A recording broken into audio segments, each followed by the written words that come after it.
theswirlworld.com podcast episode 140. The Swirl World. Interracial. Diverse. Beautiful.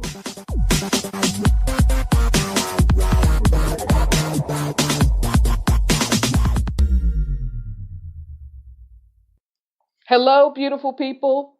This is Michelle Matthews-Calloway, also known as a Swirl Girl, coming at you on behalf of theswirlworld.com, where we celebrate Black women, mind, body, soul, and spirit. Our overarching mission is to see you live your best life. And one of the ways we do this is by being a resource and a tool that you can use to help you live your best life. We want to bring you inspiration, motivation, and even information that will help you in your quest to live your best life. This episode was originally scheduled for Monday, January 28th, because we were back on schedule with posting for the podcast and have the goal of posting an episode every Monday. However, my dad unfortunately got ill and had to be rushed to the hospital. And of course, all the factors associated with having a parent hospitalized, taken to the emergency room, etc., really threw me off schedule. And if that wasn't bad enough, my niece also was ill in the same week. She's still in the hospital. She had been having flu-like symptoms and was feeling extremely bad. After going to urgent care, she discovered that she had pneumonia. And she had what the old folks call double pneumonia because she had the fluid and whatnot in both lungs. The proper medical term is bilateral pneumonia. So she's still in the hospital. So I earnestly ask that you pray for her full recovery, as well as for that of my dad. I must say he's back up and around, and he's sitting in front of the TV watching the Super Bowl, so he's doing much better. But as I said, having to deal with the factors associated with hospitalizing a parent and also having a close family member hospitalized really threw my schedule off. And so I missed posting this episode on January 28th. But we're here, and we're here now, and that's what matters. Things are getting back to normal, so I'm grateful for that. I mentioned earlier that our goal and mission here in the Swirl World is to see Black women living their best life. And I've been focusing on that and kind of meditating on that and thinking about what exactly that means and when do you know you're living your best life? And that's what I want to talk about today. And you may say, Michelle, I hear that phrase, I hear that term, living your best life. What exactly does that mean? Or how do you know when you're living your best life? Things are going well. I don't have any major complaints, but I don't know if I can really say I'm living my best life. Well, I'm glad you asked. This is when you know you're living your best life. First of all, you have developed a strong sense of worth and value. You know who you are, and you approach life from a position of confidence. And now let me say this, confidence is not arrogance. Confidence is a feeling of self-assurance that arises from your appreciation of your own abilities or qualities. You understand the things that you can do and the things that you do well. You have that feeling of self-assurance because you appreciate what you can do and what you do well. And as I said, confidence is not arrogance. There's a big difference between confidence and arrogance. Arrogance, or to be arrogant, is when you exaggerate or you're disposed to exaggerate your own worth or importance, often in an overbearing manner or by trying to diminish the importance or value of others. When you're arrogant, you strive to belittle others in an effort to raise yourself. But when you're confident, that comes from a place of strength because, as I said, you know who you are. You have your own sense of worth and value, regardless of what people around you do or don't do, regardless of who they are and what they, in a sense, bring to the table. You know what you bring. You know what you can do. And you are confident. You have a sense of appreciation for you. And it's to me, it's akin to being comfortable in your own skin. One of the things that I know I can't do is draw. I'm not someone who can really draw well. but I can write. So I have a sense of appreciation for that aspect or that quality that I have or that talent or ability. And I'm confident in my ability to do that. And what's even more wonderful is that I have a healthy sense of appreciation for people who can draw or people who can do things that I'm not so great at.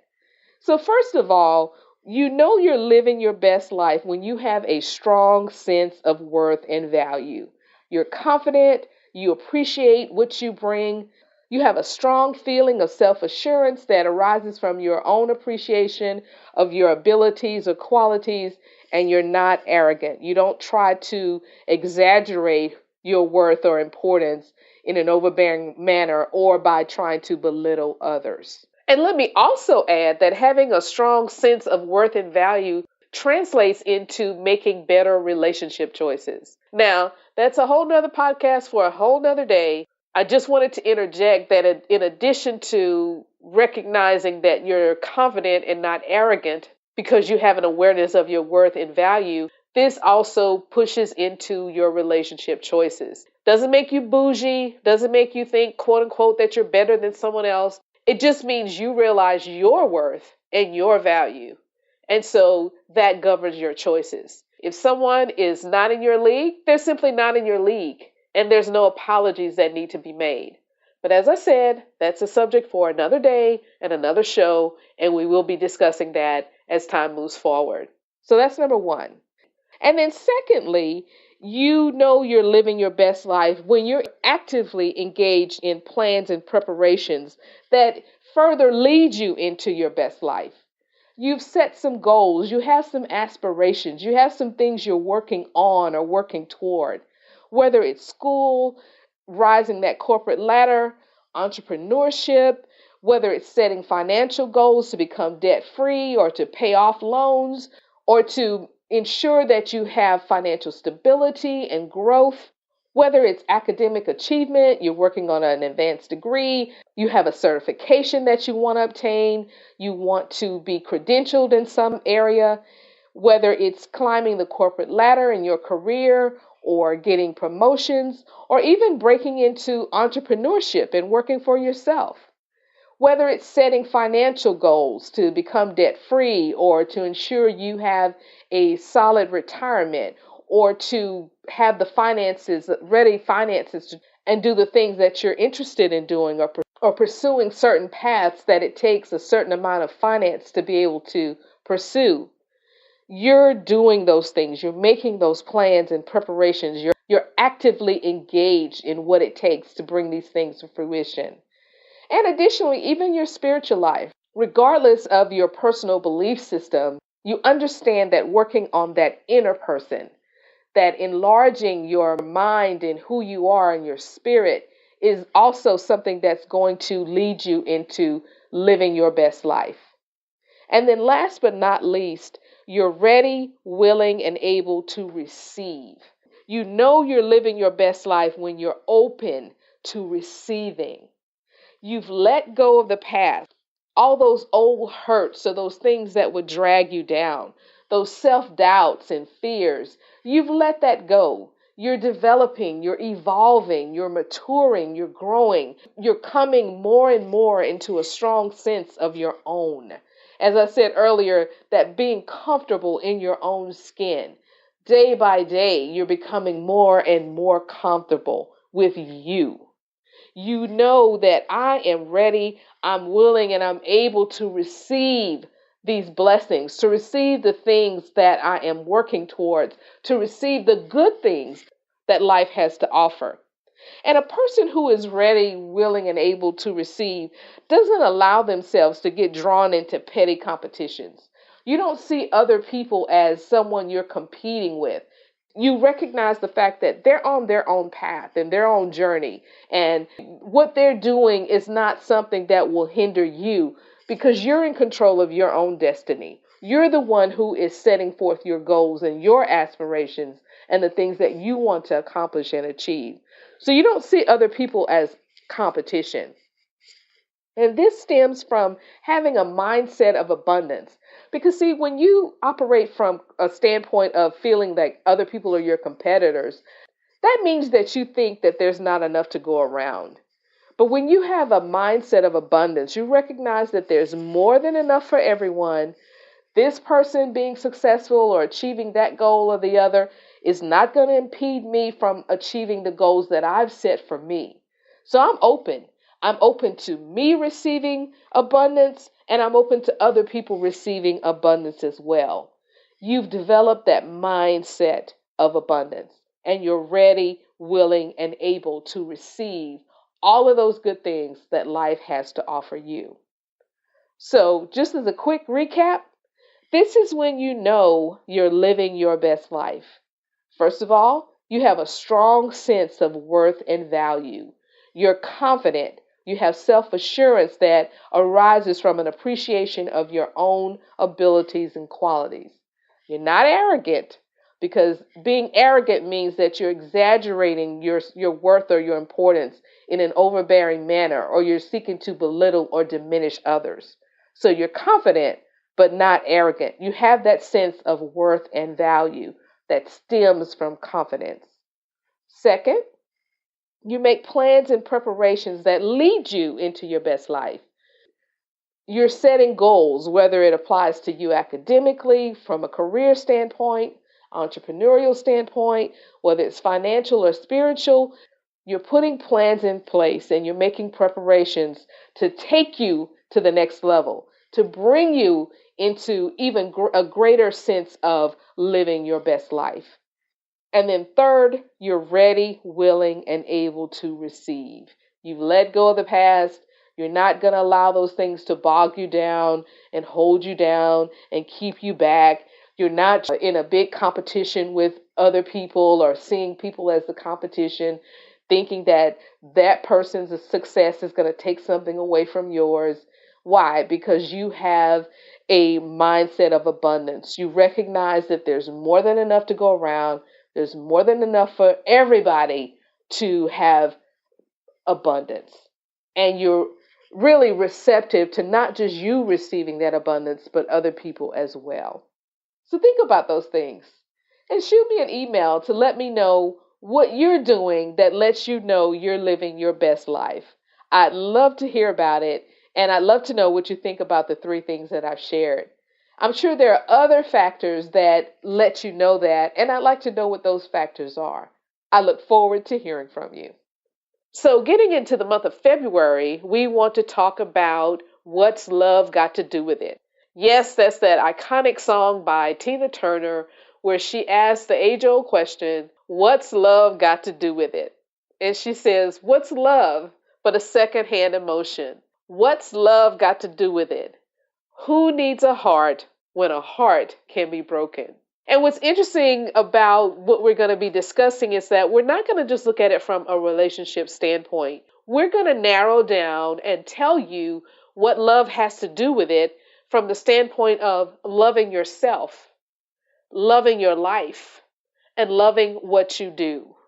So stay tuned for the episodes coming up in the month of February, where we'll be breaking down and addressing the question, what's love got to do with it? And with my niece taking ill like that, it really made me think about a lot of the articles that I've been reading about Black women's health and the corresponding issues that surround the health care that we receive or don't receive. I'd really like to have a couple of future shows talking about this topic. So if you're a Black healthcare professional and you'd like to come on the show, please email me at podcast@theswirlworld.com. That's podcast@theswirlworld.com. Or if you know of a healthcare professional who you think would be a good guest for the show, let them know, or either send me their name and contact information and I can reach out to them to ask them to be on the show. One of the goals that we've always had in doing this show is covering topics of interest to people who are engaged in interracial relationships. We plan to do a shift this year and focus even more on issues that are of importance to Black women. So we're not going to just be talking about relationships and swirling, but we want to dig a little deeper. We want to deal with the things that interest us as Black women and really cover some issues and just talk about some things that can make our lives better and move our lives forward. So stay tuned for upcoming episodes. And also, of course, if you have a suggestion for something you'd like us to discuss, if you have a suggestion concerning a guest you think would be great, or if you think you would be great to come on the show, that's wonderful. Email me. As I said, send an email to podcast@theswirlworld.com. And we're not going to leave men out. If you are male and you feel you can contribute something of value, you can email me as well. All right, you guys, thank you so much for listening. I appreciate the emails that we received. Those of you who have indicated how glad you are that we're back. We're getting back on the podcast mic and we're bringing shows again. I appreciate you so much. Thank you so much for the feedback, the inboxes that we receive over on our Facebook page. And while I'm at that juncture, I'd love to invite you to check us out on Facebook at The Swirl World. You can also follow us on Twitter at @ASwirlGirl. Our Instagram page is filled with beautiful quotes of inspiration, and you can follow us there at @ASwirlGirl. And of course, there's a podcast here that you can hear on iTunes and Stitcher Radio and iHeartRadio. We're on Spotify, really all of the major podcasting platforms. You can catch us on the go and listen to our show. Share this show with a friend and let them know that the Swirl World podcast is back and they really need to be listening. All right, y'all. Thanks so much for listening, and we'll see you next week. Take care. Thanks for listening. Make sure to like The Swirl World on Facebook and subscribe to the blog at theswirlworld.com. Head on over to iTunes and subscribe to the podcast or listen directly from our Facebook page. We can also be heard on SoundCloud and Stitcher Radio. The Swirl World. Interracial. Diverse. Beautiful.